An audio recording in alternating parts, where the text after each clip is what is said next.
charity and love prevail.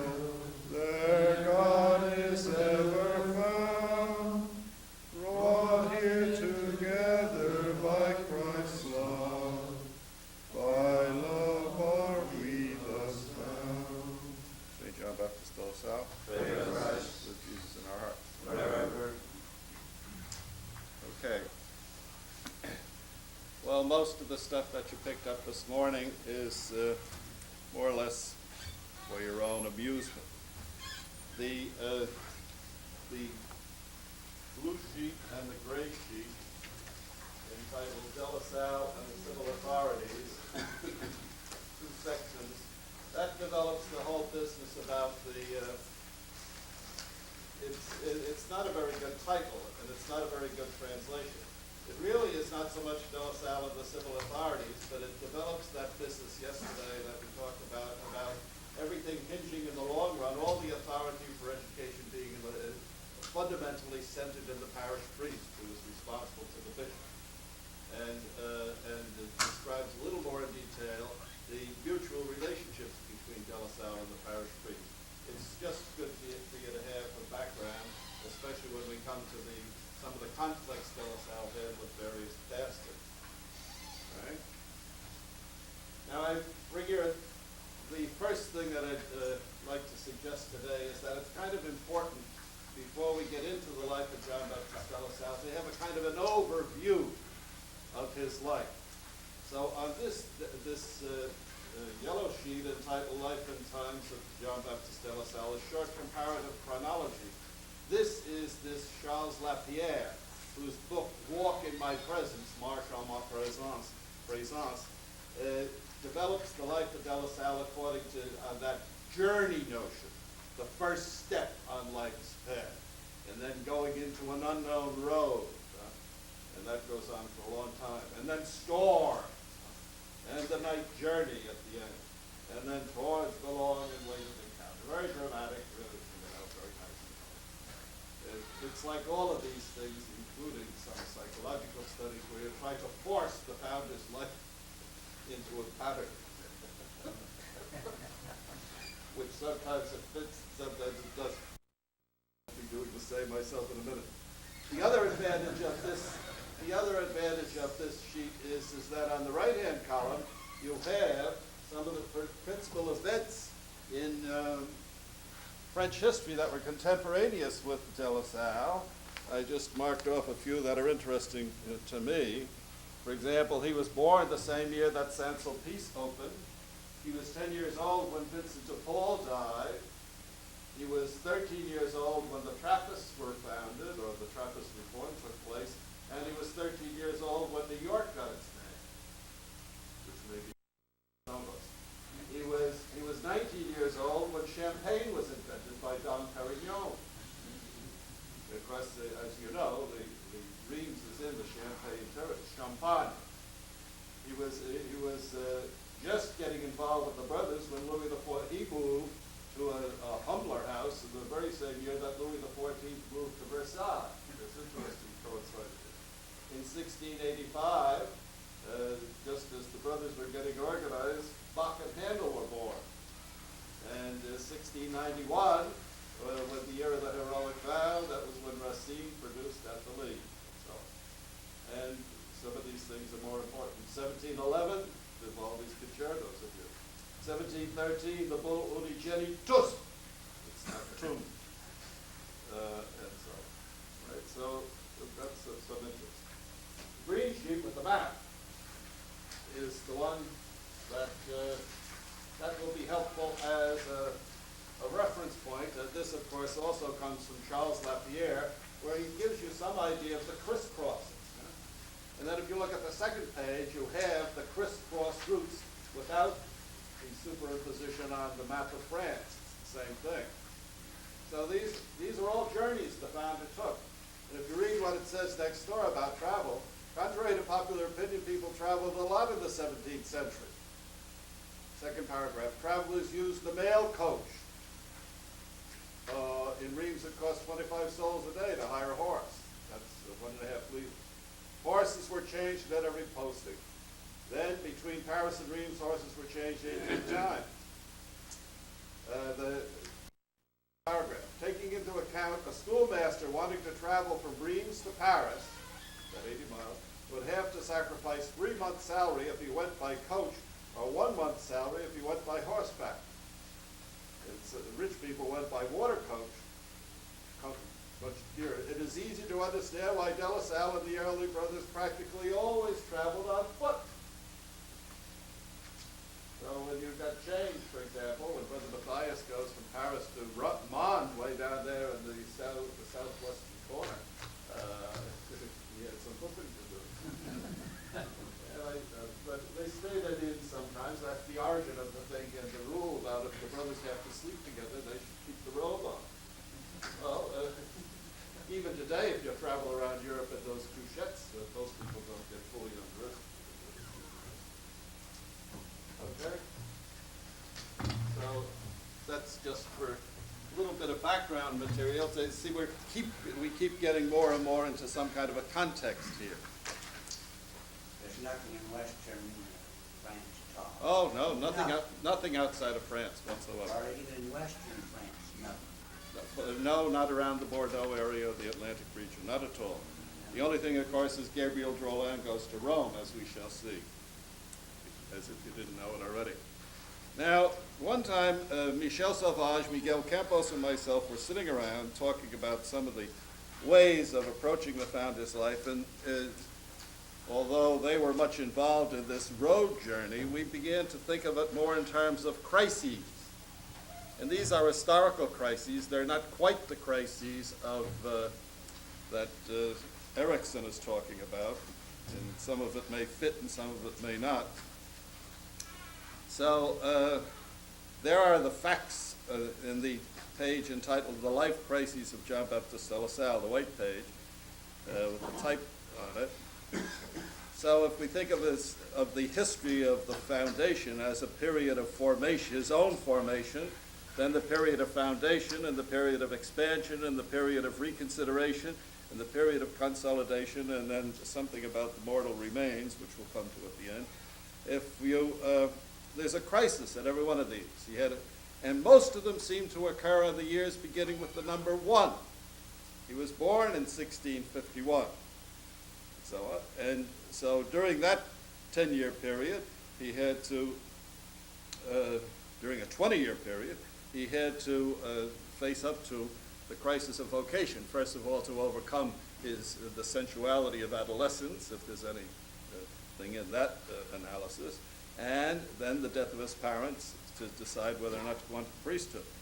Then he had the creative opportunity that presented itself in his encounter with the sisters. Then, in the period from the next period, he had to face up to these adult conflicts with the educational establishment and with the ecclesiastical establishment, and to some extent with the brothers, and to some extent with his own physical condition. Beginning in 1712, and he's 60 years old by this time, this is when he has to rethink the whole thing when he goes to the south.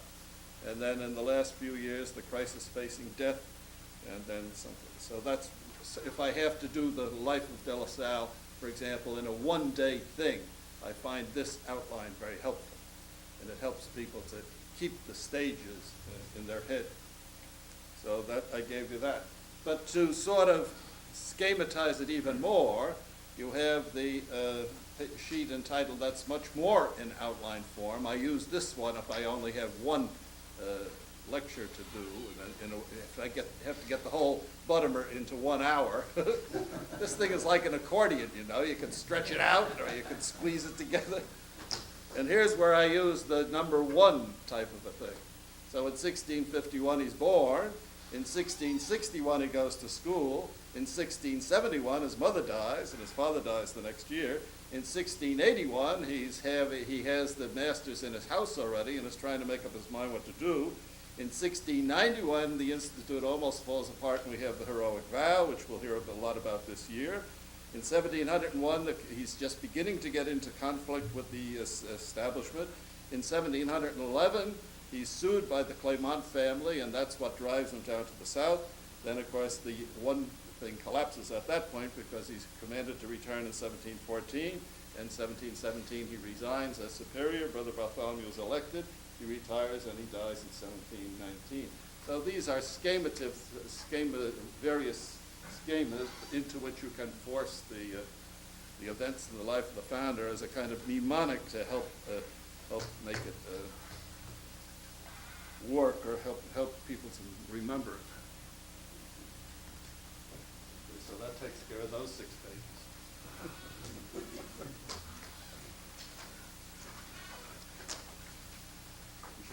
When this is all over, you'll certainly have enough paper anyway for that for the rest of your life.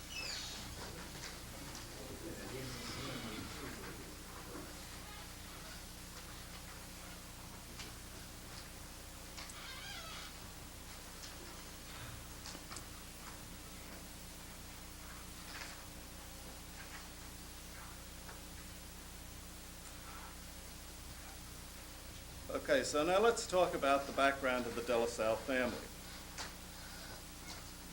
If we're lucky, before the morning is over, we may get John Baptist De La Salle born.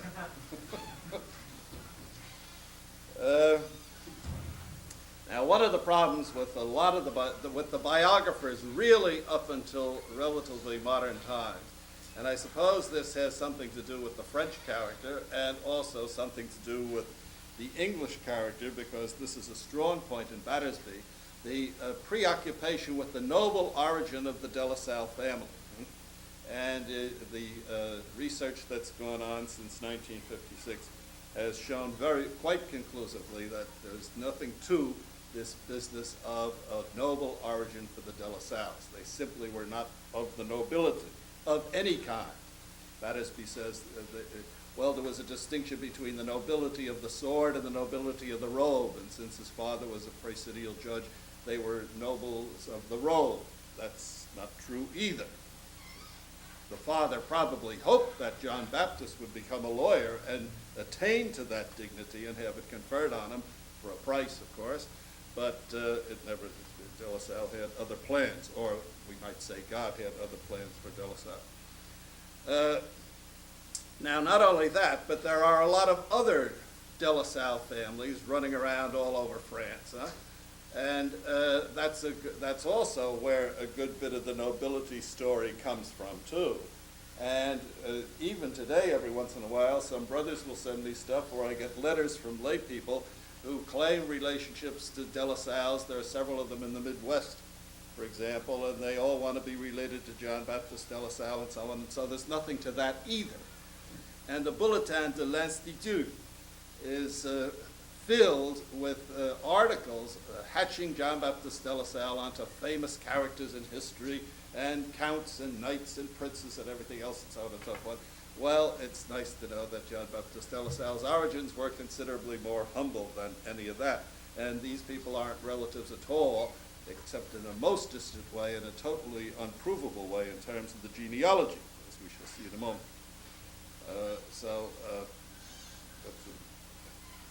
That's another example of kicking sacred cows in the udder.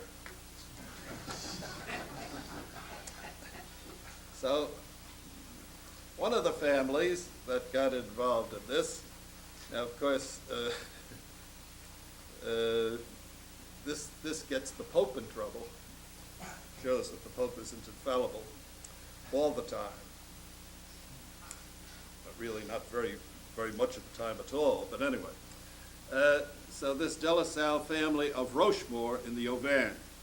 There was and see, one of the problems is a lot of them were named John Baptist. There's a John Baptist De La Salle of Rochemore, who was born shortly after the founder died. And he was the son of a Count Joseph De La Salle, who was the Vicar General of the Diocese of Vienne in southern France. And so the Duke of Rochemore was knighted by Leo XIII in 1899, and at that time, of course, the founder's cause for canonization was coming near its end.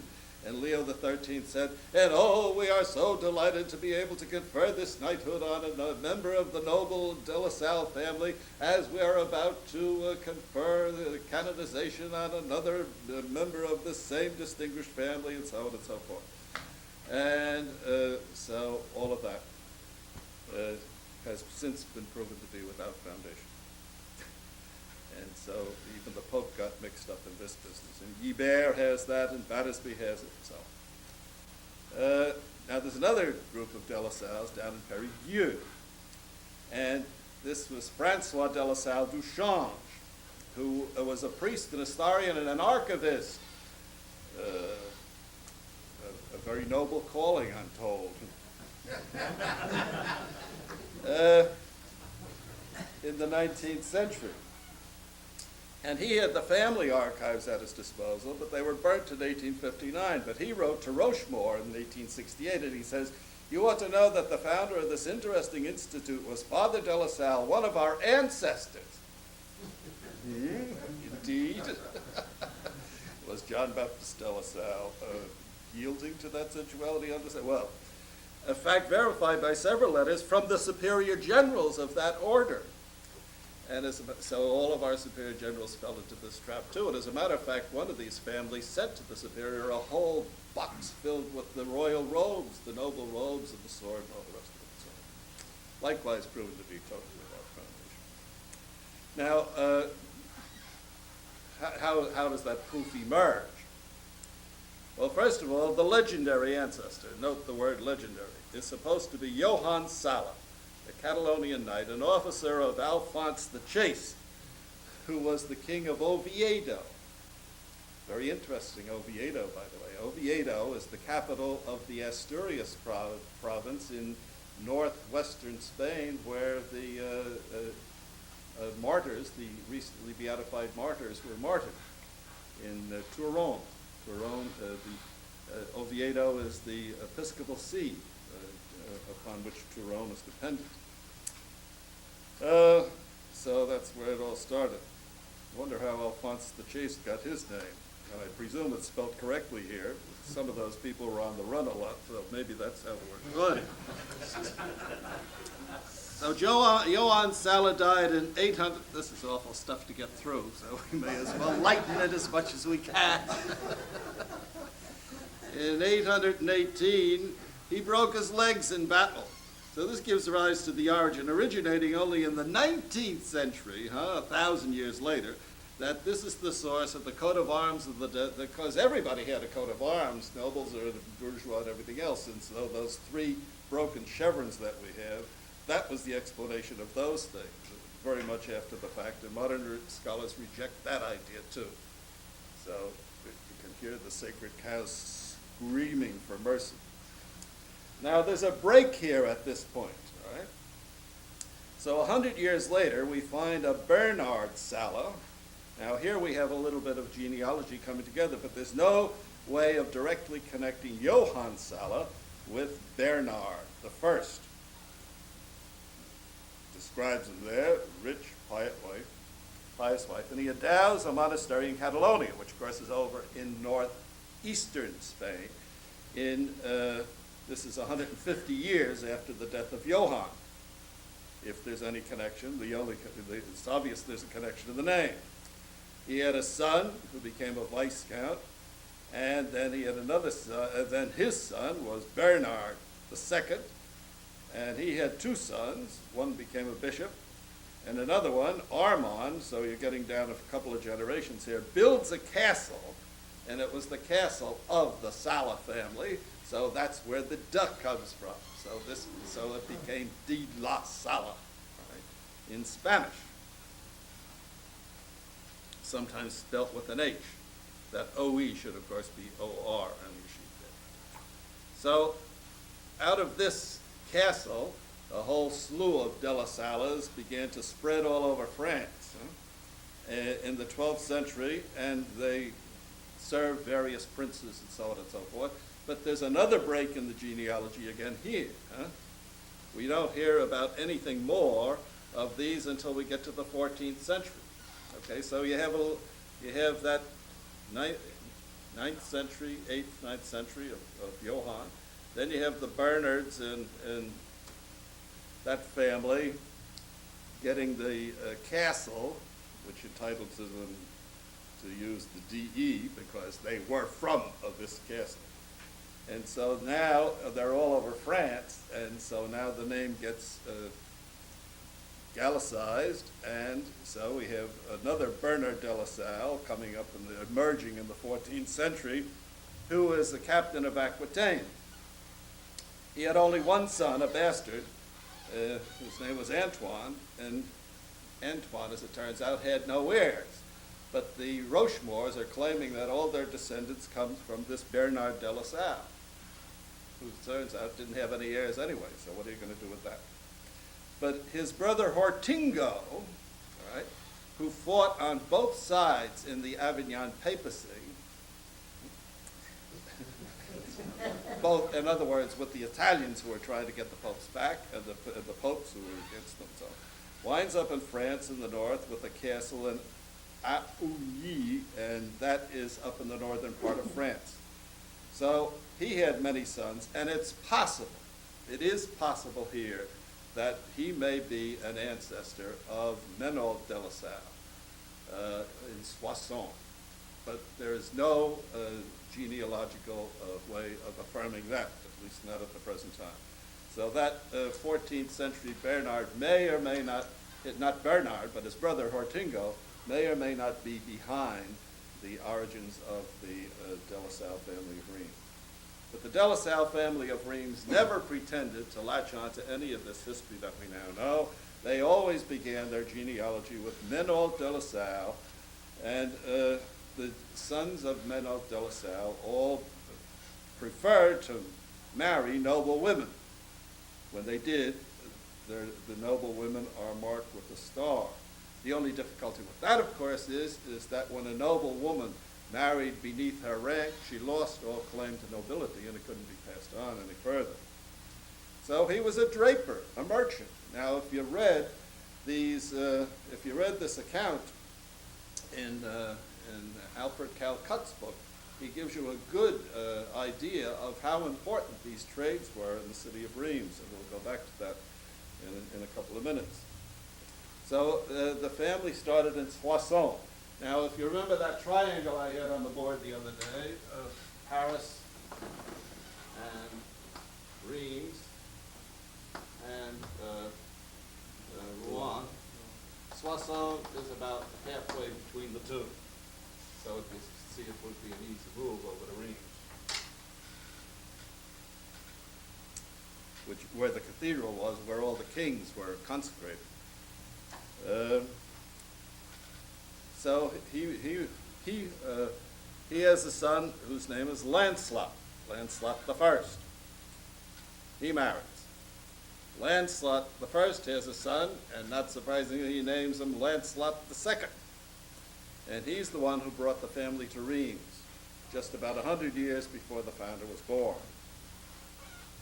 He got involved with Henry IV and the Protestants, and so there was a shadow on the de La Salle family for a long time, but finally they were able to get his reputation cleared. And one of the interesting things about him is that he had a reputation for working for the poor and giving alms and being an ideal Christian and so on and so forth. And so he marries this Jeanne Jossetot, and they have 9 children, one of whom is Francois. So we're getting out of the Lancelots for a while. Francois marries Jeanne l'Espagnole, noble family again, and Francois is the one who bought and built and lived in the Hotel de la Cloche, the mansion where de La Salle was born. They had 8 children, one of whom was another Lancelot, Lancelot number 3. One of my cousins married a fellow named John Willis, an older cousin of mine. She's still alive.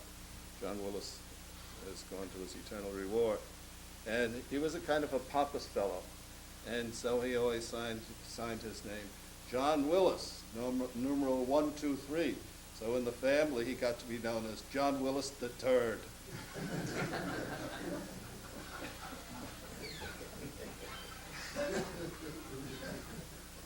So, Lancelot III,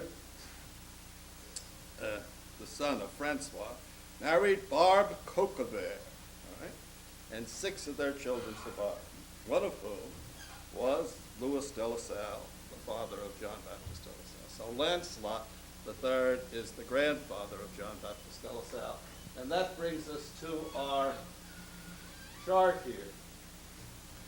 Now, before we look at that chart, have you still got with you the paper I passed out yesterday with the map of Reims on it? Now, as you can see from the way this is pasted together, that map was on a previous page, and I tried to make room for it because this map more clearly than some of the others that we have shows the origin of the city of Reims. If you look in the upper left-hand corner, you'll see that the city originated up here in this upper left-hand corner, which is practically a sort of a flattened circle. And that design came from the original Roman army camp. The original Roman army camps are always laid out this way. And it's in a perfect, and it's sliced up by almost, you can see, by a perfect cross. And that was the original town with the original walls in the 4th century all the way. Then outside of that, then the city began to expand to by the way, north is not up. If you go to the top of the page, that's more east than north. So then to the more to the south, it began to expand, and that's where the Basilica of St. Remy is. And the faubourgs are underneath that circle, Saint-Jacques, for example, which becomes important, and St. Denis, which all of these places become important in the founder's lifetime. But the original center of the town was composed in that circle, with its cruciform design. And of course, a gate at each one of the four you had a north gate, a south gate, an east gate, and a west gate. Not exactly due north, but northish. Okay? And so the center of the town was the center of the camp. And that became the center of modern Reims. And that's where all of these merchants began to develop. Right? So we'll see more and more about this, and we'll take a look at the map in the formative years a little later when we get to De La Salle. So now, so that's again to get the geography of Reims in our head a little bit. Now here is, notice what Calcutt says underneath this about the family. The traditional preparation for life of the dominant trading class had been home upbringing and the use of a private tutor, then extensive travel, but with the rise of the university, so as we'll see a little bit about that, as the University of Reims began to develop, besides, many from their ranks training there to join the clergy, so many of these families developed clergy, increasing numbers studied law. So the social structure of Reims really comes out of this merchant class. So Menault de La Salle, for example, who was a draper, this was the family business, and they made good bucks out of it, and they gained a great deal of power. But and so out of these families, a fair number went into the clergy in one way or another. But once the university was in place, law became to be another route to prominence and to power. So he says, so that among the bourgeoisie, a new influential class developed alongside the business community. So now you have the merchants, the clergy, and the lawyers. But the latter continued to dominate city institutions, that is, the businessmen, through a policy of intermarriage. These and another half a dozen families, so where is the intermarriage? The Bachelier, the Coquebert, the L'Espagnols, the Lasalles, and the Maillefert. These and a half a dozen other families ran the town.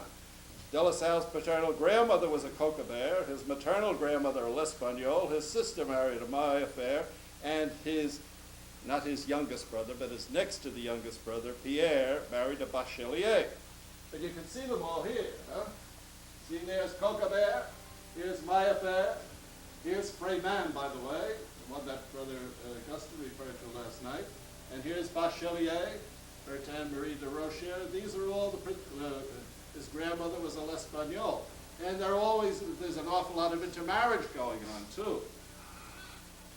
See, for example, one of the Bacheliers, Henry Bachelier, had a daughter who married De La Salle's brother. And, for example, Elizabeth, one of the daughters of Pierre, his brother, marries a L'Espagnol. Another one of the daughters marries Jacques Freeman, who was the cousin of De La Salle.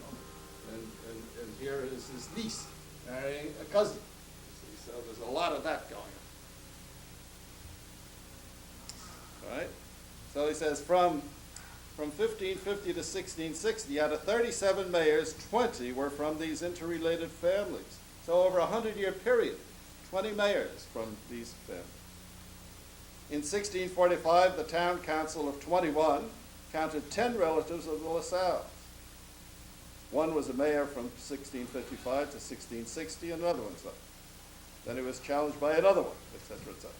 So now, at the bottom of this page, he comes down to the founder's father. Louis de La Salle was an example of this oligarchy who joined the ranks of the local royal judiciary, gaining thereby in status, while forfeiting more immediate civic power and mercantile wealth. They were not among the wealthiest, because since Louis got into law, it's something like teaching. You don't make quite that much money at it, or you didn't then. But the desire for status was so strong in France of the Ancien regime, where social classes were so marked, that although the merchant oligarchy of the towns was strongly knit, the townsman who had achieved power and wealth might look to the future and be tempted to move from his commercial background and purchase a magistrate or a royal office. Now, if you were a magistrate, you owned that, and it had a monetary value. So we'll see. Or go into finance. And he would also covet marriage alliances with the local landed gentry or with a noble at the court, which is exactly what Louis did. He married Nicole Boet. The hope was, at least for one son, to rise in the royal service and become ennobled by the king for a fee, and so join the nobility of the Rome. That is the nobility of the, then he says, it says a lot for the Christian faith of the father that he allowed John Baptist to pursue his religious vocation and not to push him upward into this nobility sort of thing. Okay. So, yes. I thought Pierre was a mental case. No, you got the wrong one. We'll come to that.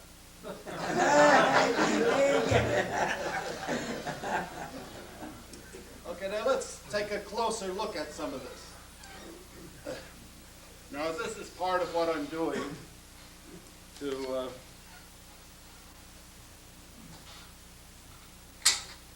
in that once I get finished writing the history of the general chapters, I really want to get back to this. I've got all the research done, and it's just a question of putting it together. To put together, well, let me put it this way. Somebody asked me, is there any plan afoot to translate those 50 volumes of the Cahiers?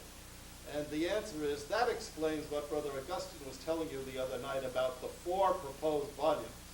And he's supposed to do 2, and I'm supposed to do 2. Right. Now, the first one has appeared, and that's the formative years. And what those 4 volumes are going to attempt to do is cull from the Cahiers stuff that would be of general interest, let's say, to a contemporary Lasallian audience, and to get it into English without all the paraphernalia and the documentation and everything else. Right? So I make no pretense at a terrible amount of originality in the formative years, because, as I indicated in the preface, this is very much derived from Léon Arrose's Cahiers 42.1, or is it 41.2, I always forget, entitled Les années d'impregnation, the years of impregnation, which we've translated as, that would never go in English, you'd have to, so we call it the formative years. But it's not exclusively his, because since, as I indicated, there's this rivalry between Arrose and Poutet, I've tried to put the 2 of them together in their common interpretation of the founder's formative years. So that's one volume. Now, the other one that I'm supposed to be doing is this thing on his family, which I intend to extend to include his other relationships with women, for example, which is quite fascinating theme, with the other clergy, which is another fascinating theme, with the important people of his time that he was involved with, and so on, and to put that together in one volume, all pulling it out of the Cahiers and other sources. And then Brother Augustine is going to do one, because there's a lot of stuff in those Cahiers about the early brothers, And then, as he said, Rose has published this, well, more than one volume of the founder's business dealings. One big one on the founder as an administrator, but several other things where he was negotiating contracts and so on. So we hope to have 4 volumes that will kind of convey the essence of most of those coyotes. Right? And so far, that's the only one that has appeared. Right? So that's why I'm a little bit hep on this. So one of the things I was doing, one of the things I thought of to concretize this for myself,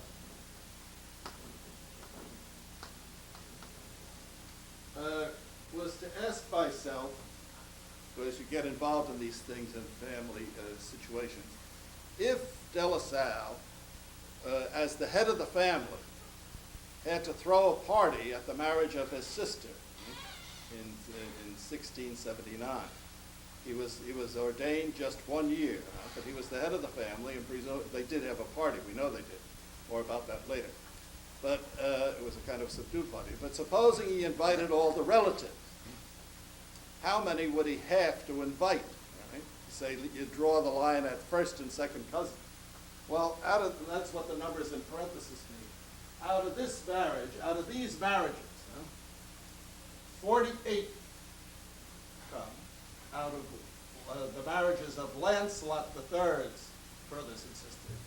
19 more come out that were related to Barbara Coquebert, okay? And 12 come out of the John Moet thing, and 24 come out of the L'Espagnol crowd, all right? So that means that he had 103 second cousins living at that time. Now these are just counting the ones that survived. Then if you go to first cousins, he had 24 of them, right? We get 3 out of Rose Mayfair.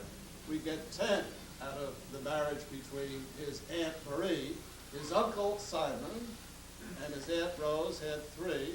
His Aunt Marie and Uncle Antoine had 10. And his Uncle Nicholas had 3, his Uncle Jacques had 3, and his Uncle Jean had 5. Marie Moet never married. These are Nicole's brothers. Notice they all married the Coquebert. There must have been something going on with that Coquebert crowd because the Moets, the 3 Moet boys all married 3 Coquebert girls. So that would have been quite a party. Now, of course, his own brothers and sisters were underage. This is the one getting married, but I suppose they might have been invited if they were around. So that's a way of looking at it. One of the things that shows up in all of this is notice here, for example, where's the good example? When John Moet, the grandfather, marries Perrette L'Espagnol, she was 16 years younger than he was. When the founder's father, where is he?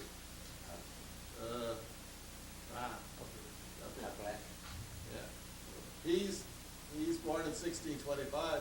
She's born in 1633. She was 17 years old at the time when she married him in 1650, whereas he was 25 in 1650. So 25, that's not such a big gap, but it's 8 years. There's a lot of that. And there were 11 children of Louis and Nicole, but 7 of them survived, which wasn't bad. Now, look at some of the gaps here. Just to look at De La Salle's brothers and sisters, for example. John Baptist, of course, had no children. Marie married Jean Mayfair. Now, Gus referred to the fact that Jean Mayfair was not particularly friendly to the founder. Well, there may have been a reason, and I have a theory on this one, or at least a suspicion, because they were married. De La Salle was ordained in 1678. They were married the following year during Lent. 17th century France, in Lent. So that would have been very, very unusual. And not only that, but John Baptist de La Salle did not officiate at the wedding, although he was one of the witnesses. So there already was some feeling here. So you have to be just a little bit wondering why they married in Lent. And it took me a while to figure how could they have gotten away with it at that time. they were married on March the 20th. And now John Mayafaire's father has written a whole sort of a family history with some of the skeletons rattling around. And they said, well, because they had the marriage on the 20th of March, because that year the Feast of St. Joseph, the 19th of March, fell on a Sunday. So the 20th was the celebration of the Feast of St. Joseph. So they were married on the celebration of the Feast of St. Joseph. But because it was Lent, they said, they only had 4 plates at the dinner, 4 courses at the dinner, instead of the usual 12 or whatever it was. So there always was a little bit of a feeling here between John Baptist and this. I don't think he was too happy with this. But anyway, they had 10 kids. Now, one of the questions you get asked an awful lot is, are there any living relatives or descendants of the family of John Baptist de La Salle, the brothers and sisters? Well, we'll see that the possibility is slim. But Rose thinks that there are some of them around. But their name is not going to be de La Salle. Marie, and their name is not going to be Mayfair. Of Marie's 10 kids, 5 died young. Right? 1 became a canon of the cathedral. 2 became Benedictines, including his nephew who wrote his biography. Most of them Jansenists, by the way. 1 nun, married later, left the convent. She had 10 kids, and they all died. That'll tell you. And 1 was a spinster. So in other words, you get zilch out of that family. Now, Rosemarie entered the convent, and she died fairly young, so there's nothing coming from there. Jacques Joseph entered the canons of Saint Augustine at Genevieve, and so there's no. Jean-Louis became a priest and a canon of the Cathedral of Rheims, so there's nothing here. Pierre, the next to the youngest, who married Francois Bachelier, he became a lawyer. And he was very young when the founder got involved with the brothers, and he was one of the ones that went to live with the Mayafairs. And there might have been a little bit of feeling at that time, but eventually they seem to have become reconciled because he was very helpful to the Institute in its early years, especially after the death of the founder. Notice he outlived the founder by 21 years. And so he had 8 kids. Right? And of his 8 kids, 3 died young, 1 became a Benedictine, 2 became nuns, and 2 of the girls married. Marie Rose married Jacques Freeman, his cousin, and there was no issue from this. Elizabeth married Adam L'Espagnol. And this is the only possibility that there might be some descendants still alive today that come from this marriage of Pierre's daughter to Adam L'Espagnol. And Rose thinks that there are some L'Espagnols still around in France and Spain and places like that. But I have never been able to trace out who they are or where they are. Jean Remy, now here's another one where Battersby got a little bit confused. Because right after the birth of John Baptiste de La Salle, there was a child born who was named Jean Marie. Right? And Battersby gets him mixed up but that one died in infancy. So then when they came around to the last child, they named the last child Jean Remy, who was born just 1 year before the mother died. So he married a little bit above his station. This family was very unhappy with this marriage. This man was a little erratic. He had a career as an army officer, and he had a career and then he became involved in the financial area, and he was involved in the bourse in Rome.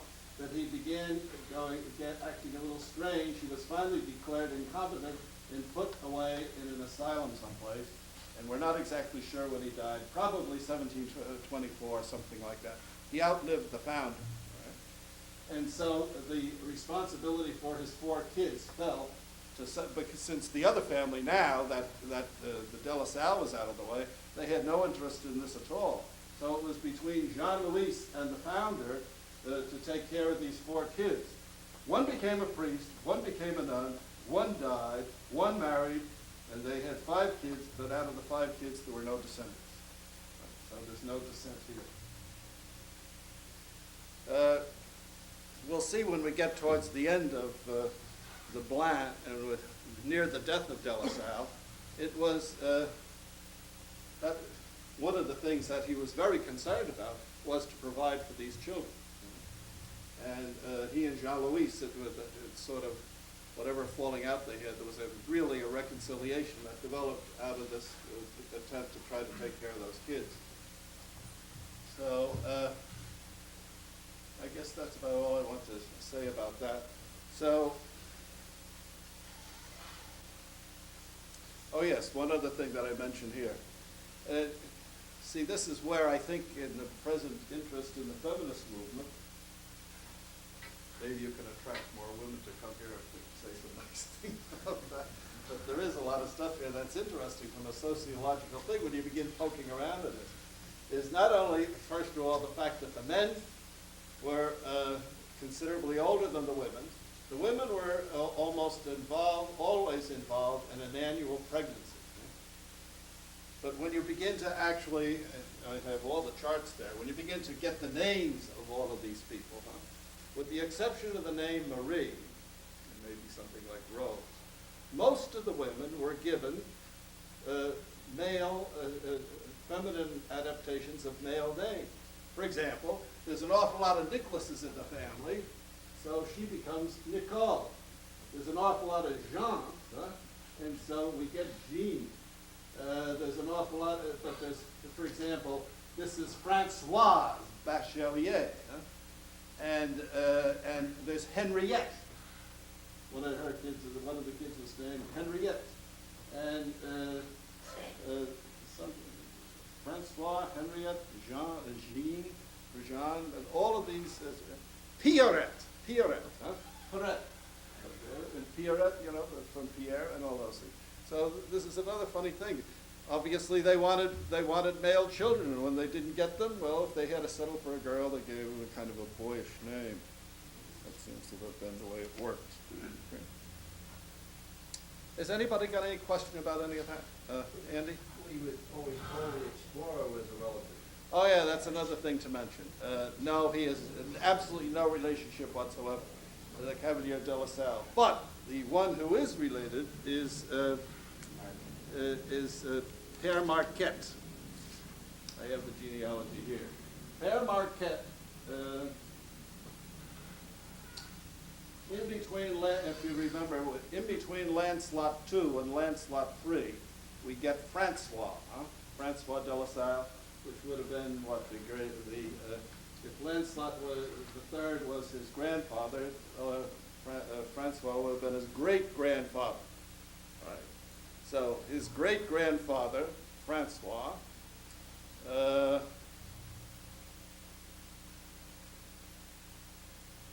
Francois's brother was the grandfather of Marquette. So that would have put Marquette is in the same generation. Marquette would have been a second cousin of Louis, as I have this figured out. I was trained in canon law to go back to the common ancestor. So, He was a Jesuit? Marquette, Marquette. yes, and he came from Laon, L-A-O-N, an interesting town where, of course, where the founder had one of his early schools that Niel founded, and when I was visiting Reims one time and trying to get around to some of these places, I said I wanted to go to Lyon.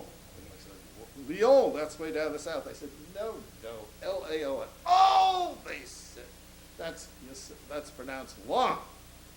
So I said, so when I came back, I said, some of the others asked me, where'd you go today? I said, I went to Lyon, proud of myself. They said, where? I said, Lyon. Oh, they said, you mean Lyon? I said, that's what I said.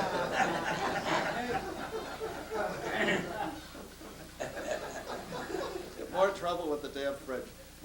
Another time I was down in Harmigny, and I took the train from Toulon there down to Avignon and Marseille.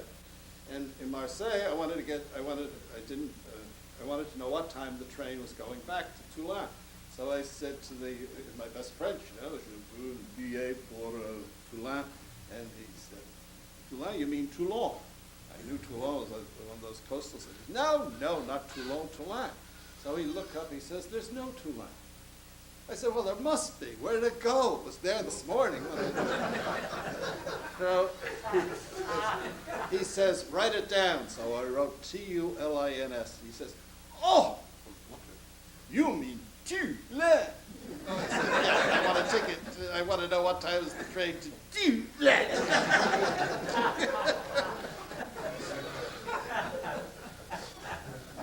Americans especially are very sloppy with their vowels. Is there any other question about this? Adrian Yell. I read someplace that he was born in Lasallian. Yes, he was. Is that correct? That is correct. He wasn't born in Rouen. No, he was not Some born in others Rouen. come- Yeah, he was. no. Adrian Niel comes from La also, as does Père Marquette. Okay? All right, so that brings us now to the birth of John Baptist de La Salle. Anything else about this family thing? Yes? Is the grandmother, did he, create a husband? Oh, yes, that's Perrette L'Espagnole. As you can see, she lasted until, if you can see the fine right.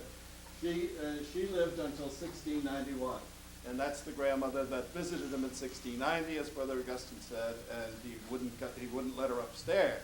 But after all, that was no one was supposed to go upstairs. No big deal about that. So, but she was a little annoyed. She said, "Well, the grandmother can't see her own son." So that's the grandmother. Say more about that. Why do we hear next to nothing about the paternal grandparents? Nothing much. We'll come to that.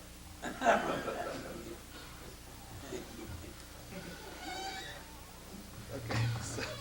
So first of all, after, I suppose, a budding romance of some kind or other between this 25-year-old man and this attractive 17-year-old woman, Louis de La Salle and Nicole Moet married in August 1650. It's interesting that this marriage between de La Salle and Moet, although I used to be able to say, if you go up to the Napa Valley in the winery country, you have the Domaine Moet, and then you have the de La Salle, Mount La Salle right next door. So there's a geographical relationship there that goes back maybe perhaps to this marriage. At any rate, he was born, as Brother Augustine said last night, on April the 30th, 1651, premature by about a month.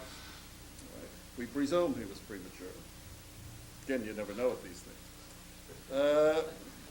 So he may have been delicate, and he may not have. But anyway, he was born, baptized the same day. Now, one of the problems about the birth of de La Salle is, where was he born? Now, of course, if you go to Reims today, the house in which he was certainly raised as a young kid for the first 14 years of his life, that is today called the Hôtel de la Cloche. And it goes back to the time of Francois de La Salle, more than 100 years before the founder was born. And it's a Romanesque, very attractive family, sort of a townhouse or mansion, if you will. But it's a question as to whether or not he was born there or not. And he may not have been. This was her first child, her first pregnancy, and the family had the Moet family, although they were landed gentry. They had this land of which he was the seigneur, the lord, the title, out in Rouillé, on the outskirts of Reims, where filled with vines and all the rest of it and so on. And he was the lord of this whole estate, so to speak, with its own church, and everybody depended on him as the Lord, and a special place in the chapel where he was and all that, where he would always sit and bring John his little grandson with him and so on and so forth. But they had a townhouse. Suppose you take formative years. I guess it's time to look at this map now. And opposite page 125.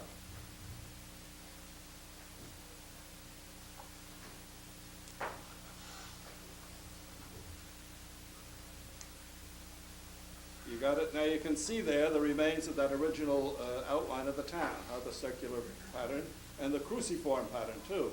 And what had been the center of the old Roman camp now became the Place Royale, right? And that was the center of the town. And notice to the left of that, the market, the drapery market, and the wheat market, right? That's where all the merchants were. And right next to the meat market, you see Hôtel de la Cloche, and that's the house where his parents were living when he was born. But if you go with your finger up to the top, go to the Rue de Tambour, all right? Turn left on the Rue de Tambour, all right? Make the first right and go up, and you see where it says Rue de Marc? Well, that's where the Moets had their townhouse. Okay. And now, with your finger, go all the way up to the top to the wall, and you see that church there? That's the Church of St. Hilary. Now, that's where the founder was baptized on the day he was born. So there's a good reason to think that Nicole might have gone to the house of the Moets, back to her own mother, certainly to have the delivery of her first child, which seems to have been customary at that time, and especially since he was baptized not in his own parish church, which is below the Hôtel de la Cloche. You can see a church there sort of down. That's the Church of Saint Pierre de Levée. That would have been their parish church, but instead he's got the church up at the other opposite end, which was the parish where the Moets had their house. So it's more than likely that Rose took me over all this when he was making out step by step to show the distances and everything else. Kind of a man for exactitude and so on. So that's more than likely where the founder was born, in the grandparents' house. But he certainly was baptized up in that house, the Church of St. Hilary. That church does not exist anymore. There's a big building there, and there's a plaque on the outside that says it was in this building that General Eisenhower used as his headquarters during World War II, after the Normandy invasion. All these things kind of hatched together again. So that's the story of his birth. But now one of the reasons why, another reason, apart from the fact of the dangers and apprehension about the pregnancy, about the first pregnancy, was the fact that the Hôtel de la Cloche was rather crowded. Because living there in that house at that time were the paternal grandparents. Okay, Frank, you're getting to it, you're very close. Lancelot III and Barbara Cochabert were living there, right? And the newly married Louis and Nicole were living there. I suppose they had a room to themselves. And Simon de la Tang with his wife, he got that title later on. But Simon and his wife, right? So there's Louis with his brother and his wife, and his own wife, and his parents, all living in the same house. So a house that, even though the house was very extensive and so on, it was a little cluttered. And of course, this is one of the reasons why later on, De La Salle, as his family begins to get, and Louis, as the family begins to get bigger, eventually moves out of there to another place, which we'll see. Okay? But, so that's another reason why he may have been that. The Lancelot III, probably died the same year John Baptiste de La Salle was born. It's never been pinned down exactly when. Arose thinks 1651. Probably he lived to see his grandson, John Baptiste. So that's one reason why we don't hear anything about Lancelot. His maternal grandmother only lived 2 years longer. Right?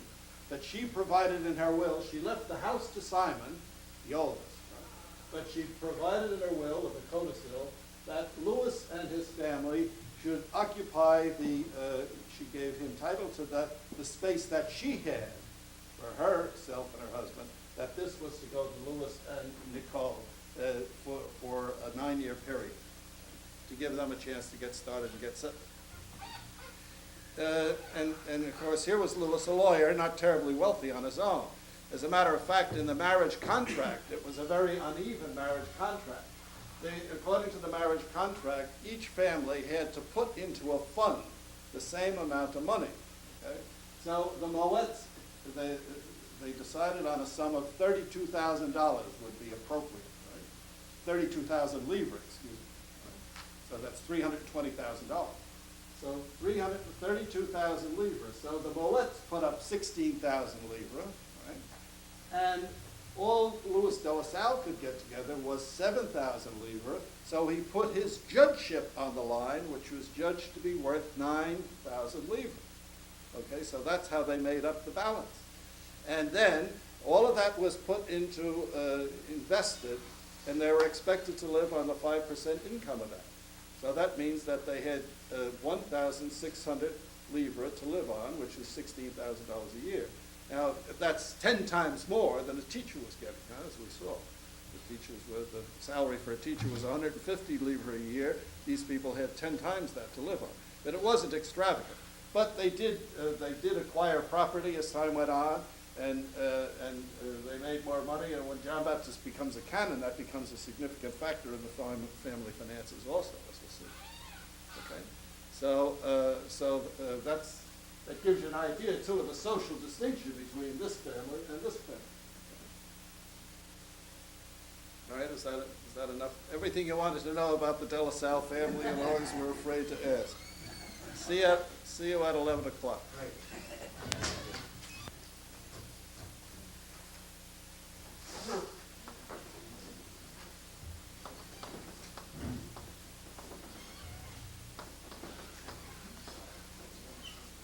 Go through to get all the way over there for coffee and all the way over there for the men's room. Plus the dialogue that goes on in between.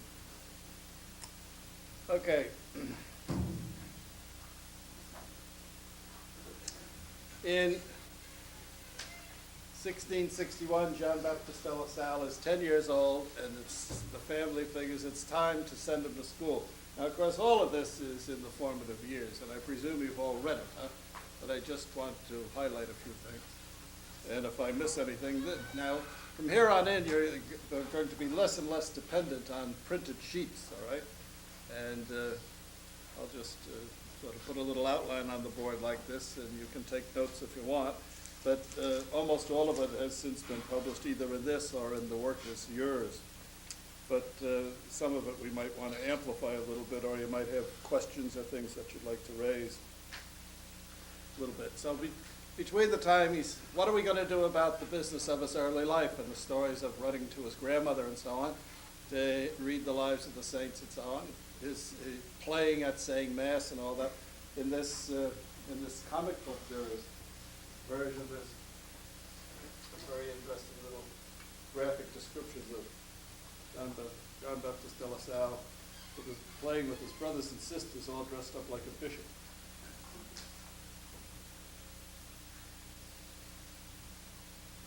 There.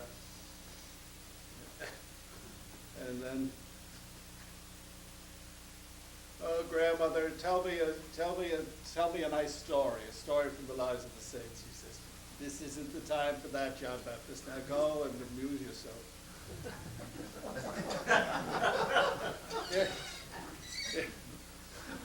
A-M-U-S-E.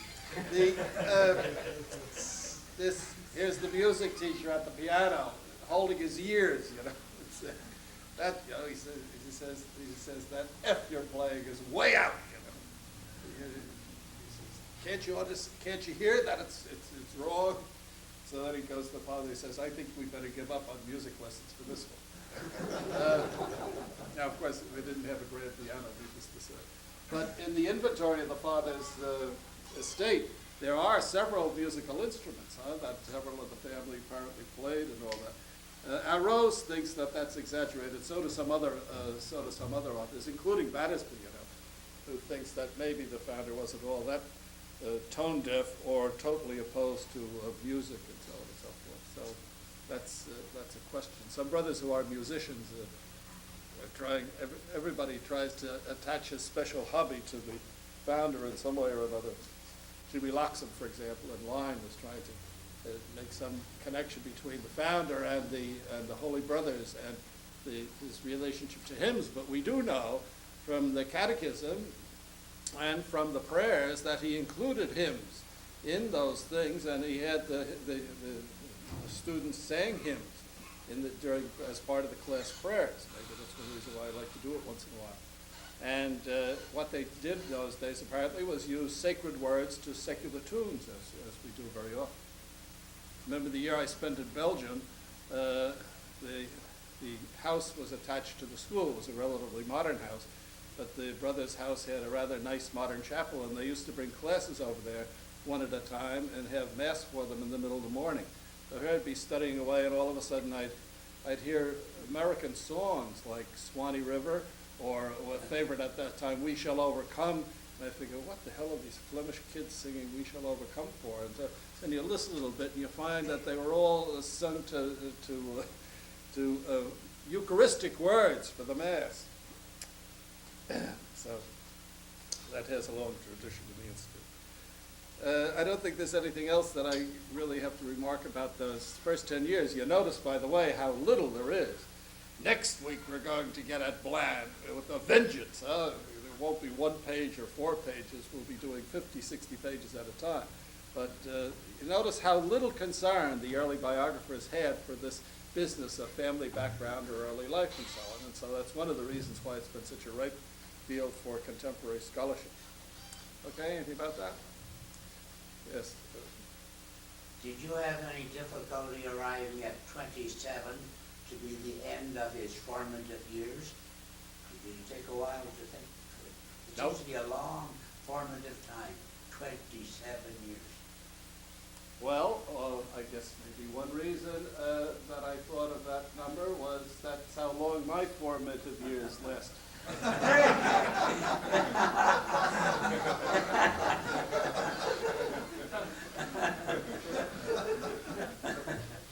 From the time I started grade school and went through to high school and then went to the university and then did graduate study and wound up with a doctorate in theology, I think that was exactly 26 years, all right?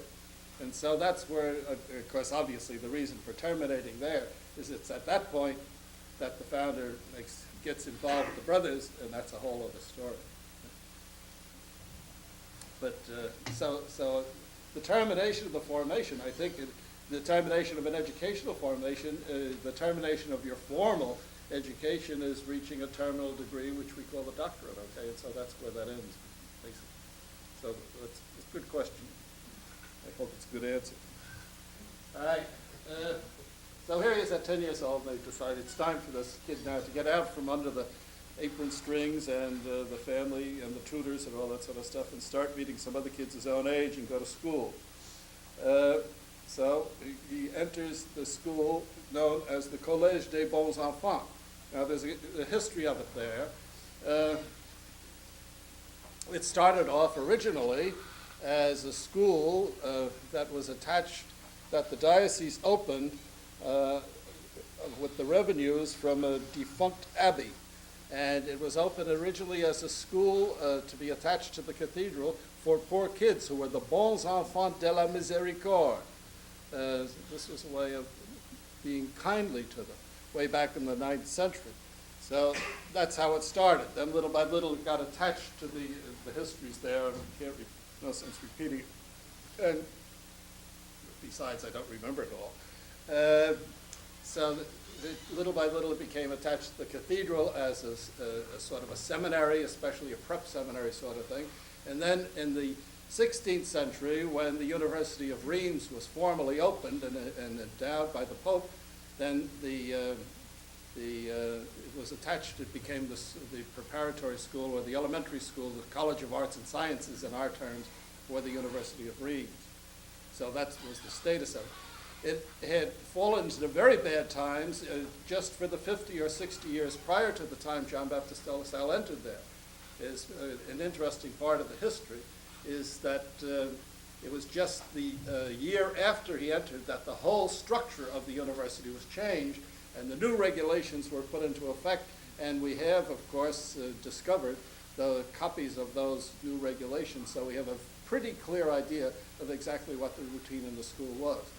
There's another interesting thing, too, and that is Pope Paul V or III, one of those Pauls, one of those popes, just shortly prior to this time had given approbation for the Jesuits to open a university in Reims. So there was also, in addition to the Collège des Bons Enfants, there was a Jesuit university, and it's always very interesting speculatively to wonder what would have happened if John Baptiste de La Salle had been enrolled in the Jesuit place, as some of his relatives were.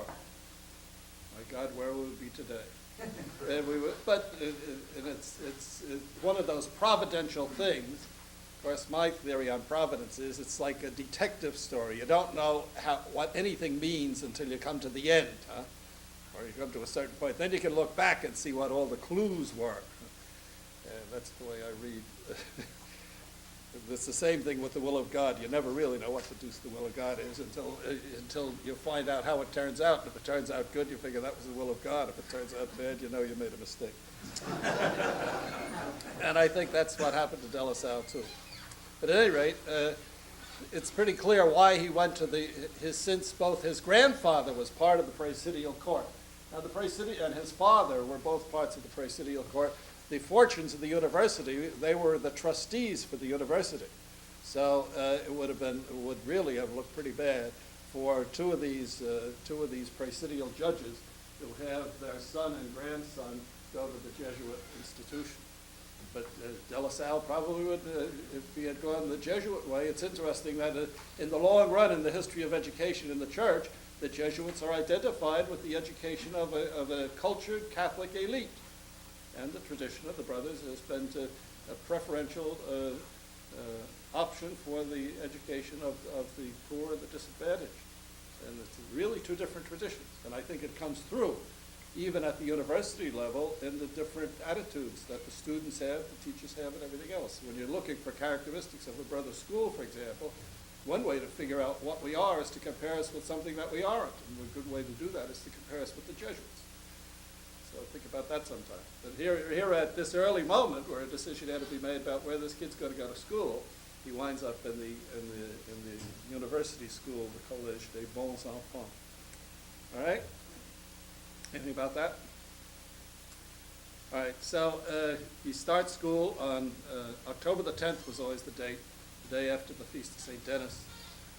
Of course, it was big in France. Wasn't he the one who went around with his head chopped underneath his arm or something in Paris? So on the Feast of St. Denis, anyway, the next day they all started school.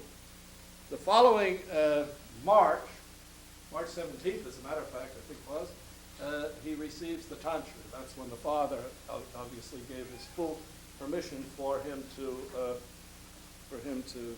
enter into an ecclesiastical vocation.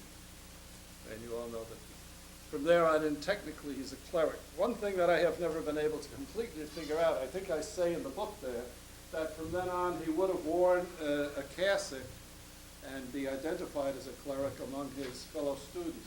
I'm not really sure whether that's another interesting project that I'd like to go into more sometime. What did De La Salle wear? What did he wear going to school? And I'm not sure that I know where to find, or if it's possible to find out anything about that. I always presumed that these people were identified as clerics once they took the tonsure, and that although they were still little kids, they must have been wearing some kind of identifying thing, although of course he continued to live at home. Or did they at some time assume when he became a canon, for example, did he wear a cassock all the time from then on? Probably he did. Did he ever wear the brother's habit? Or did he wear it all the time? We know from the biographies that he wore it when he went to teach, for example, early on. That's what everybody's laughing at. But it was interesting that in Bernard's life, Bernard says that he wore the brother's habit on top of his clerical soutane, which is interesting. And certainly when he traveled around in ecclesiastical circles, I'm sure he didn't go with that crazy habit, which it really was crazy looking, as we'll see when we come to that. Well, anyway, he's now, theoretically, he's an ecclesiastic, and tonsure is significant because it means that the person now is in the ecclesiastical state. Now, this was a great thing in the theology of the time, going all the way back to Thomas Aquinas too, of course, about the states of perfection and the various states. The religious life is supposed to be the highest state of perfection, whereas the ecclesiastical state is not a state of perfection. It's a state that is related to a function. That it was very much of a state. It was only in Vatican II. The schema for the treatise on religious life in Vatican II was originally entitled De Statibus Perfectionis, the states of perfection. And the fathers finally threw that out altogether and used instead Perfecte Caritatis, the perfection of charity, which is where perfection consists. But this was, it all reflects that attitude of what state, state, of course, is related to the word status. And so now he had ecclesiastical status. Tonsure will become very important in the life of the founder because there's continual pressure on him all the time to have the brothers tonsure, because this then would mean that they could be treated as ecclesiastics. And in many, there was an awful lot of money involved, available for endowing ecclesiastics. And all the brothers needed to get it was to chop off a couple of hairs out of the back of their head. But the founder was adamant on that, with one notable exception that Brother Augustine will discuss with you later. So I won't spoil it. So the tonsure has some significance. How extraordinary was it at that time to receive the tonsure at the age of 11? Probably not very extraordinary at all. From anything I've read, that seems to not to have been too uncommon. The other authors give the idea it's very exceptional.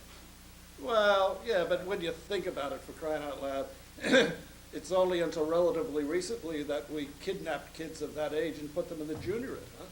Yeah, it's the same thing.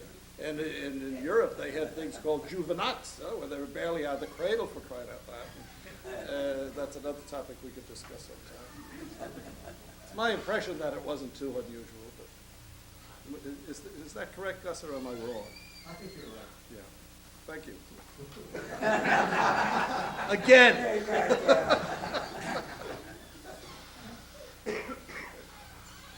So he enters in at about the level of the 6th grade. Now, getting deaf and I'm getting blind, and I should keep these glasses on all the time. Let's take a look at the curriculum that he went through, just in case you didn't get around to reading it or didn't notice it. Notice the grades go down in descending order in De La Salle, page 19. De La Salle would have started at the 6th level. Right? So he presumably has already been taught to read Latin, of course, and presumably to write. So now, in his very first year, at the 6th level, the Puri gets Latin grammar. He reads the plays of Terence. Now, in my 26 years of formation, I didn't get around to the plays of Terence until I was freshman in college. And the course was taught by Brother Charles Henry. And Cicero's letters I didn't get to until I did an MA in Latin. Virgil's eclogues, did those, some would do page 19. And works of other Latin authors. Then they got into some of the tougher stuff in the next 2 years, going to Caesar's commentaries, the greatest bore that ever was. Why they expose people to this Latin literature is the deadliest, dullest stuff that anybody ever put pen to. To think that I spent my whole 4 years of college majoring in this Latin, going through all this stuff. And that's not an original insight of mine either, by the way. I owe that to a marvelous classical scholar, Dr. Martin R.P. McGuire. And of course, his point is that compared to the Greek literature, Latin literature pales terribly. Greek is a somewhat tougher language, but it's a much subtler language. And the literature, Martin McGuire made the point that the greatest body of literature since the Greeks, the only body of literature that can compare to it is the body of English literature. That there's no other literary tradition as rich as the Greek tradition, with the exception of English. But most of this Latin stuff is pretty boring. Good teachers like Brother Augustine, who was also a Latin major, although he taught me biology, he spent most of his teaching life teaching Latin. I'm told from those who had him in class in the juniorate after he left CBA Albany that he taught very exciting courses in Virgil, particularly with boats and races going all over the blackboard thing. So you can jazz it up a little bit, but it's an uphill struggle. Something like trying to make that interesting. But anyway, well, just that comment about the Latin. The note that they didn't give us some of the good juicy authors. Yeah. Yeah. In Latin? Yeah. Yeah, but there aren't. They're all too innocent. You're too innocent, and there weren't that many of them. There were a couple, you know. Even in graduate, when we did it, I had a couple of graduate courses at Manhattan with Alban Dooley, and we read some Catullus with him, and some of those poems are very erotic, a good number of them homoerotic, and you'd figure out the translation, and a lot of the same slang language is used for the various parts of the body that we still use today, you know. So you say, does this mean what I think it means, or is this just my dirty mind working? So when you got to class, and Dooley would say, well, now we'll skip the next two lines. You knew perfectly well that you're on the right track. But there's a few of those poems in Catullus, and there's a couple of things in Juvenile, but not much. But you can do much better with the Greeks, even if that's your interest, you know. So... And of course, apart from the problem of the content, those Latin authors, that's not the best Latin either. It's not considered the classicals. So, well, after all of that, then he gets all the way down to grade 1, you know, where he's into some really deep stuff. And of course, by this time, they're reading Greek notice. He has the rules of Greek grammar, and he's reading Homer, Hesiod, Theocritus, Plato's dialogues, the Odes of Pindar, and other similar things, and so on. And then he goes into philosophy, classical philosophy, straight out of Aristotle. First to all the logic and Nicomachean ethics in first year philosophy, and then second year philosophy, he gets the physics and metaphysics of Aristotle. And so at the age of 18, when he's finished with all of that, he's given a degree of Master of Arts, which he gets summa cum laude. So that was the curriculum. And that was his education. Now, Now, here he is all the way through college, and with this Master of Arts degree. He hasn't had a history course. He hasn't had a course in any of the contemporary French literature at the time. He hasn't had any courses in geography or any of that sort of stuff. Purely strict, straight classical education. And now he's ready to go into the university courses as such, and he has a choice of either theology or law or medicine, or continue on in the arts. If you'll turn the page to the next page, you'll see that's the schedule of the college. Now, of course, he lived at home, so he didn't get up at 5 o'clock in the morning. But if you remember the old rule where we all got up at 4:30, or we're supposed to, this is going with the sun. Huh? You go to bed when it gets dark, and you get up when the first light begins to come around. So then they'd have half an hour later, they'd come together for morning prayer and have a study period, and their first class would be at 7 o'clock. They must have squeezed breakfast in there somewhere, although I don't think they ever ate much breakfast. And then they'd go to Mass at 11 o'clock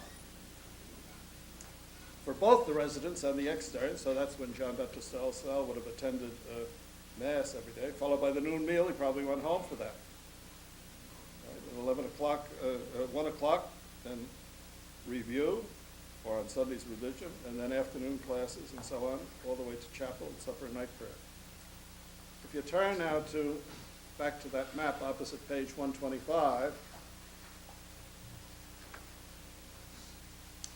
see the Place Royale, and go again with your finger to the left to see the Hotel de la Cloche where he lived during this period, and go back to the Place Royale, and then follow along to the right, along the Rue de la Pierre and on to the Rue de l'Université, and there you see the Collège des Bons Enfants. Now, if you look up above at the scale, échelle, that's 200 meters, all right, which is a quarter of a kilometer. So you'd need 5 of those to get a kilometer. So how many of those would you say it was between his house and the university? Maybe 3. So it would be about, so the walk was about what?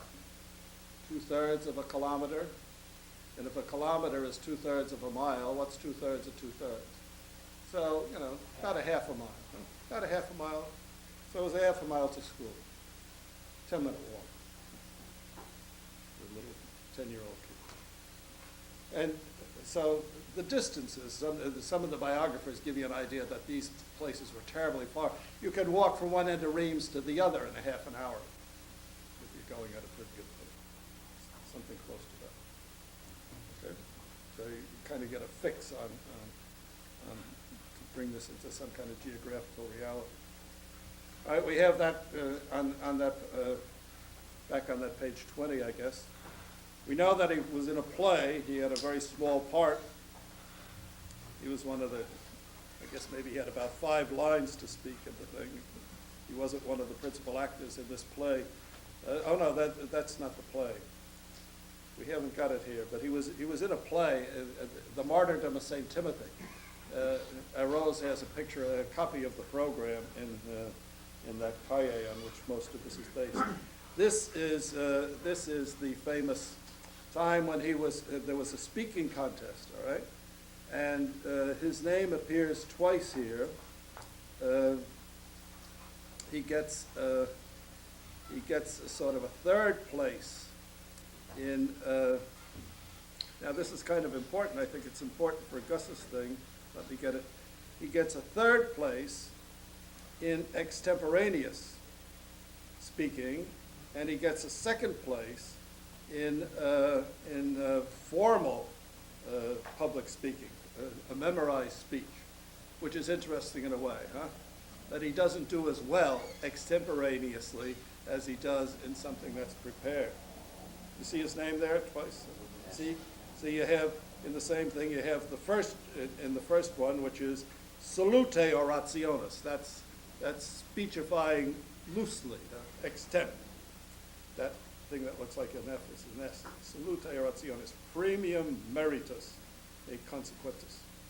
So Gerardus is first, and Johannes Lambert is second, and then John Baptist de La Salle is 3rd of the 3rds, also rare. So.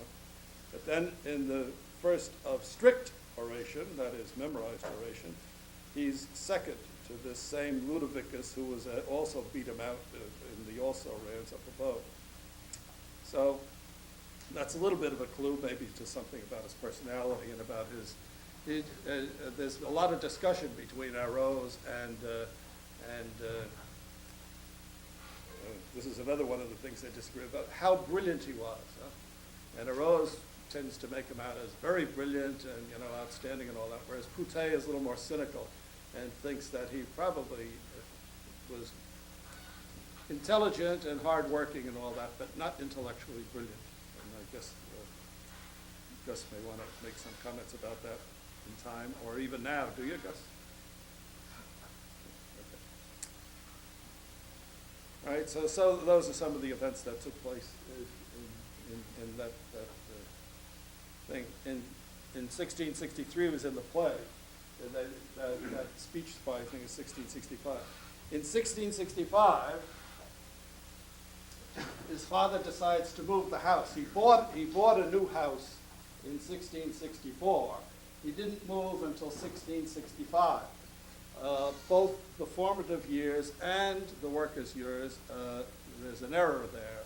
I say in both of those books that that the family moved in 1664. The family bought the house in 1664, but they did not move until 1665. And they moved the house on the Rue Sainte-Marguerite. Again, go back to the map, please.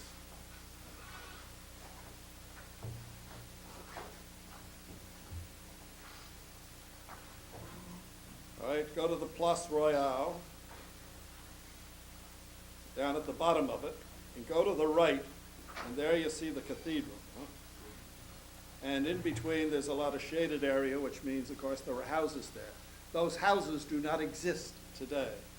So if you go up above from the cathedral and cut through that shaded area, and there you'll see the number 2, the Hotel de La Salle. And that's where he moved. The family moved there and left the rest of the house to Simon, who was still there with his family, left the Hotel de la Cloche. And so de La Salle's father moves them to this house on the Rue Sainte-Marguerite. It no longer exists. There's a parking lot there at that corner at the present time. And just to jump ahead a little bit, when he moves the early school teachers into the house next to him, that's number 3 there, that's, the 3 is in the wrong place. It really should be up above on the Rue de la Grue. So, but right there where that black square is, that's where the house of the Rue Sainte Marguerite. So that if you look at the house of Sainte Marguerite today, if you stand at that site, you have a clear cut thing right straight through to the cathedral. So you see, he was even a little closer to the Collège des Bons Enfants from that time on. So he had a somewhat shorter walk. But even so, so that was only about 200 meters or so away. Maybe a little more, 2.5, 300. Okay, so you got a fix on that. And it was in 1665 that he also engaged in the speaking contest. Now, when did the family move in 1665? The father bought the house in May of 1664. They moved in, Brother Francis, they moved in on June the 24th, which is the feast of St. John the Baptist that you referred to the very first night when we were at our meeting. And why did he move on the feast of John the Baptist, you suppose? His name, his patron. His patron is John the Baptist, but that's not the reason. The reason is that the feast of John the Baptist in France generally, or certainly in Reims, it was moving day in Reims. So when the founder, we'll see this again, when the founder moves out of his own home and sells it, and moves in with the brothers to form the first community, the move is made on the feast of John the Baptist. So it was a good point you made, and it's too bad we missed that on Monday, that we weren't able to celebrate, because June the 24th, the feast of John the Baptist, is important not only because it's the name day of the founder, but also because this was the day when he made many significant moves, including that most significant of all, to open up the first community of brothers living with them in their own house. That was the real thing. See, so again, when I said I would come to it, to my mind, 1682, when he formed that first community on the Feast of John the Baptist, that would be the date I would use for the beginning of the Institute. So the foundation of the Institute was a process. Not much happened in 1680, as we will see when we come to it. But I think Brother Timothy is the one who gave that date to the Vatican, and it became sort of sacred ever since. And we celebrated, of course, the 300th anniversary in 1680, and there was a lot of discussion about this at that time. But the principal reason why it was decided on at that time was because the layman who was in charge of the International Lasallian group, whatever they're called, his term was expiring the following year, and he wanted to have the tercentenary celebration. He was a Spaniard, so he persuaded Pablo to have the celebration in 1680 so that this friend of his could still be the president of the, so these things are. I'm a cynic at heart. You just have to get used to this. I heard that Charles Henry was back by 1680, 1980. He said, well, we celebrated the second anniversary in 1880. Yeah, that's another one. Yeah, and of course, it is the official thing given by Timothy to the Vatican. I think that's it's in the Bull of Approbation or something, so it has certain sanctity to it. But people like Maurice Auguste, for example, and the scholars were urging desperately to try to have the thing in 82, even though they had the previous one. So, but a little politics, and then justified by the historical precedent was put there. So anyway, so that's the Feast of John the Baptist on 1665. In 1666, his father's cousin, Pierre Dosé, decides to resign his canonry in favor of John Baptiste de La Salle. This was a thing you could pass along to somebody who would succeed you. You could name your successor. And here's John Baptiste, 15 years old, and Pierre Dosé has his eye on him. Now, why did he decide to do this, and why did he decide to do it at this time? A lot of questions about that, too. Part of it may have been financial, because we know from the stipends that were given to the canons that the total number of stipends, there was a stipend for every single office that they attended, and for every single procession they were in and major feasts, and for every single thing that they did, etc. and that came to something like 10,000 livres a year, which would be $100,000. So that's a kind of that would have helped the family finances a great deal, for one thing. And Pierre Dosay may have seen that this young tonsure, cousin of his, in the De La Salle family and so on, was promising as a cleric, and this might help solidify him in his vocation. And also, of course, keep the thing in the family, in the most likely candidate of the family. Dosay was getting old, although he doesn't die for a while yet, as we'll see. He's also the chancellor of the university at this time. And more about that before we finish. Now, where does Dosay come in the family tree? Lancelot III, the founder's grandfather. The father's grandfather had one brother and 4 sisters. One of the sisters of his grandfather's sister, one of them was Isabel de La Salle. And Isabel de La Salle married Dosay, and one of their children was Pierre. So this means that, so Isabel marries Dosay, so there, the Dosay she marries is here, and this then would make Pierre Dosay a cousin of John Baptiste de La Salle, a first cousin of Louis. Huh? Okay, so here's Pierre relation to Pierre down here. So Pierre belongs in this generation. So he's in his father's generation, okay? So he's the first cousin of the founder's father, and that, of course, makes him a second cousin.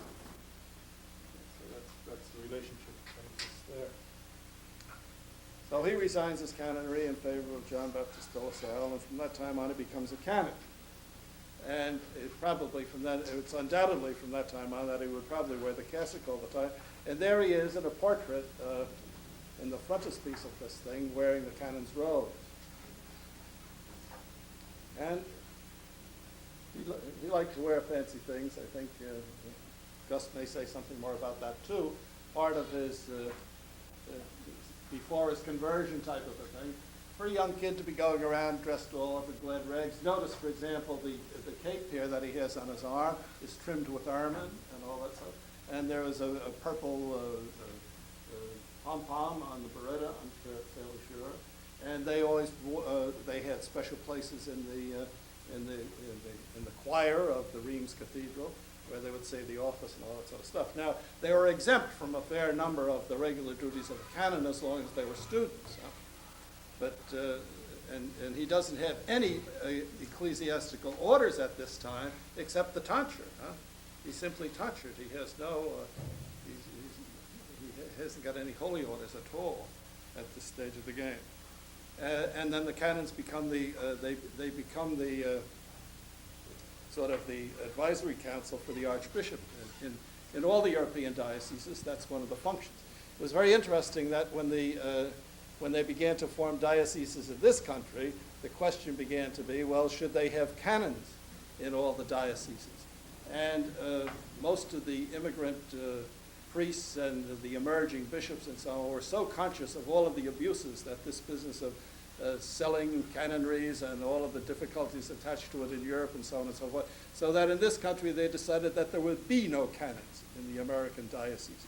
And they settled instead for an advisory council for the archbishop, that every archbishop would have an advisory council. George? Can you comment on the fact that De La Salle swore to secrecy when he became a canon?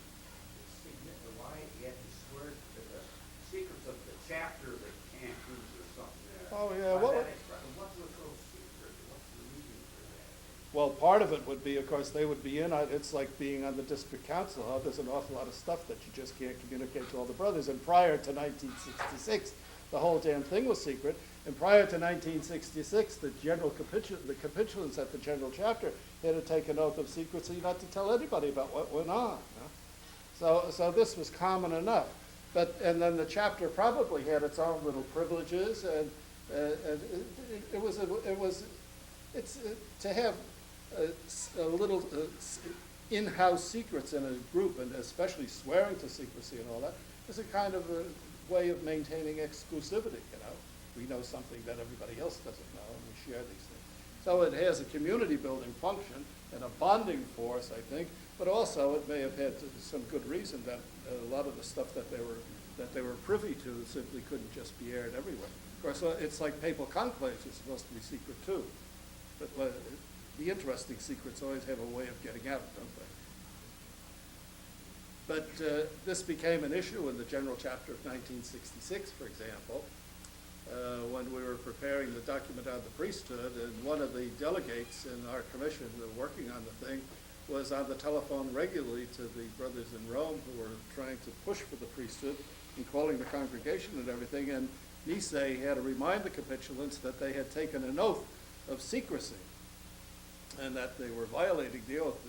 Well, then we objected to that because the oath of secrecy, which we all took in 1966, said that you swore not to reveal anything that the chapter decided would be secret, but the chapter hadn't decided that anything would be secret in 1966.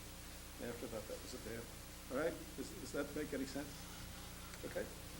All right. So that's 1960. So in 1668, he receives the minor orders. Now, Brother Bernard in his life is all mixed up in this stuff. He's got this. All of these facts are wrong. In the biographers, it's only again because Leonard Rose went to all these places and traced down the documents that we have now a pretty clear picture of the progress of De La Salle through this march towards the priesthood. So in 1668, he receives the minor orders from the Bishop of Soissons in the chapel of the Archbishop at Reims. The Archbishop of Reims was away most of the time, and the see was vacant at some times. But this was on March the 17th that he received his 4 minor orders: porter, lector, acolyte, and exorcist. In 1669, he gets the MA. We already spoke about that. On July the 10th, is at page 38. And there's his diploma, which is in the Mother House, by the way, among those other documents that I thought of having my picture taken with this, but I didn't have a camera with me at the time.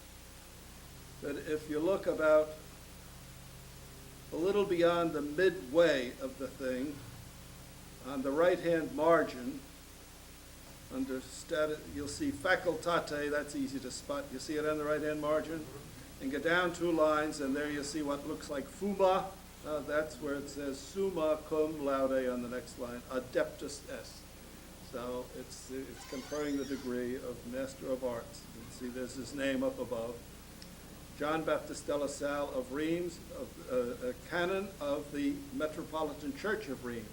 Once he became a canon, any time anybody referred to him in any record, any place, his name always had to be followed by that designation that he was a canon of the Metropolitan Church of Reims. So there's his master's diploma, and we still have it. Okay. So, well, I think we can finish this in another minute or two. A question about that document. Do we know how it has come down to us? Do we know if the founder himself hold on to this? He must have held on to it. I think he must have held on to it. See, one of the things about, and the same thing with those certificates of assiduity, it was the only proof he had that he had followed these courses. And that's still the custom in many European universities, as far as I know, that they don't keep any records. You have to keep them yourself. We had a professor who had a degree from a university in Austria on our faculty some time ago, and he gave his diploma in when he was first hired, and they put it in the files, and it got lost somehow or other. And he was an awful student because it was the only proof he had that he had the licentiate in theology. So he must have kept it with his personal papers all those years, and it survived along with some of his other personal effects, the revolution and all the rest of it.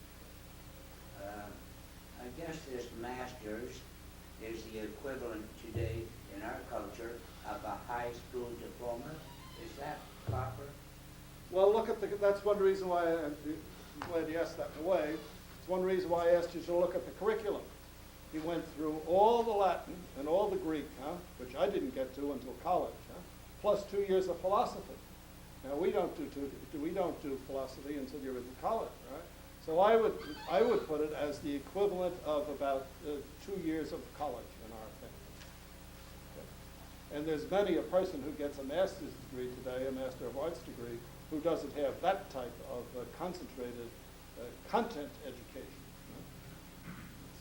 And that was considered sufficient preparation to go into the advanced courses in the university. Because the licence was a Greek, wasn't it? Well, see, he's out, the licence, as we'll see, was built on this. See, we tend today to equate the master's degree with the licence. But as we'll see, once he gets into theology, he has to start all over again. And that's when he gets a bachelor's degree for the first time. And then he gets a licence. So the Masters of Arts, see, that's why it's called a Masters of Arts, because it's a degree, presumably, in the liberal arts, okay, based on the old trivium, quadrivium. So whatever they learned about mathematics and science and all that, of course, they learned through Aristotle's physics. Okay, so that was considered the degree, the appropriate degree, that you had a mastery of the traditional trivium and quadrivium from the Middle Ages. And the licence, as its name indicates, is really the development of a professional degree on the model of the guilds. Okay, so we'll see more about that the next time. Well, maybe we better leave this. So he's got the MA. Now he has to decide, he's going to go to the university. What will it be? Will it be, here he's in the summer of '69, he's got the degree. What will it be? Will it be theology? Will it be medicine? Or will it be law? Or will he go on to study arts? Obviously, he's headed for theology. So he starts his theology course the following October, and he starts it in Reims. And then he does 1 year in Reims, and then he moves to Paris. But that's a little bit of a complicated story, so maybe we'll save that for the next time, since we're getting close. Okay. So tomorrow we have we'll finish the 27 years of formation. Okay, and most of it's all in here. And as I did this morning, I'll try to highlight certain parts of it.